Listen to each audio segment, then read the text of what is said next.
Chronicles 31. When all this had ended, the Israelites who were there went out of the town of Judah, smashed the sacred stones, and cut down the Asherah poles. They destroyed the high places and altars throughout Judah, and Benjamin and Ephraim and Manasseh. After they had destroyed all of them, the Israelites returned to their own towns, to their own property. Contributions for worship. Hezekiah assigned the priests and Levites to divisions, each of them according to their duties as priests or Levites, to offer burnt offerings and fellowship offerings, to minister, to give thanks, and sing praises at the gates of the Lord's dwelling. The king contributed his own possessions for the morning and evening burnt offerings, and for the burnt offerings on Sabbaths, at the new moons, and at the appointed festivals, as written in the law of the Lord.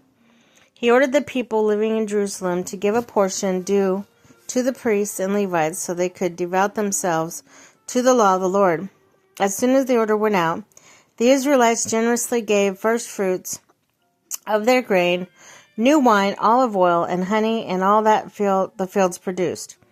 They brought a great amount of tithe and everything. The people of Israel and Judah who lived in the towns of Judah also brought a tithe of their herds and flocks, and a tithe of holy things dedicated to the Lord, their God, and they piled them in heaps. They began doing this in the 7th month. When Hezekiah and his officials came and saw the heaps, they praised the Lord and blessed his people Israel. Hezekiah asked the priests and Levites about the heaps, and Isaiah the chief priest from the family of Zadok answered,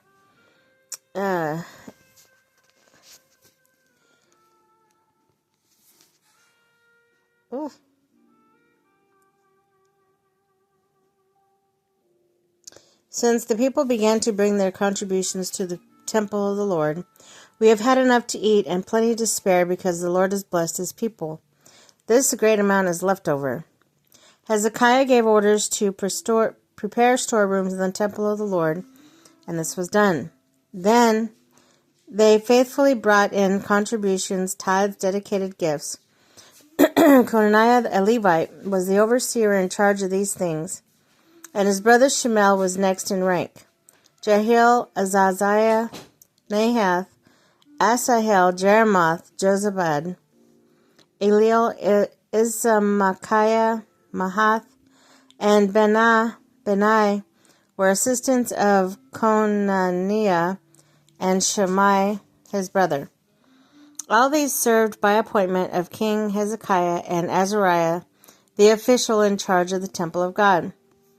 Kor, son of Imnah, and the Levite, keeper of the east gate, was in charge of freewill offerings given to God, contributing the contributions made by the Lord, and also the consecrated gifts. Eden, Miniamin, Jeshua, Shemaiah, Amariah, Shechaniah assisted him faithfully in the towns of priests, distributed their fellow priests according to their divisions, old and young alike. In addition, they distributed to the males 3 years old or more. Those names were in the genealogical records, all who would enter the temple of the Lord to perform the daily duties of their various tasks, according to the responsibilities of their division.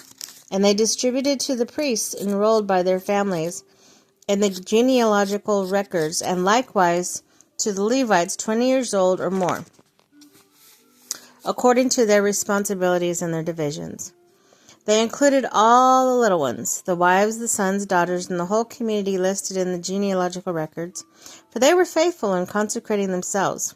As for the priests, the descendants of Aaron, who lived on their farmland around their towns, or in any other town, men were designated by name to distribute portion of every male among them, and to all that were recording the genealogies of the Levites. This is what Hezekiah did throughout Judah, doing what was good and right and faithful before the Lord his God. In everything that he undertook in the service of God's temple and in the obedience of the laws and commands, he sought his God and worked wholeheartedly, and so he prospered.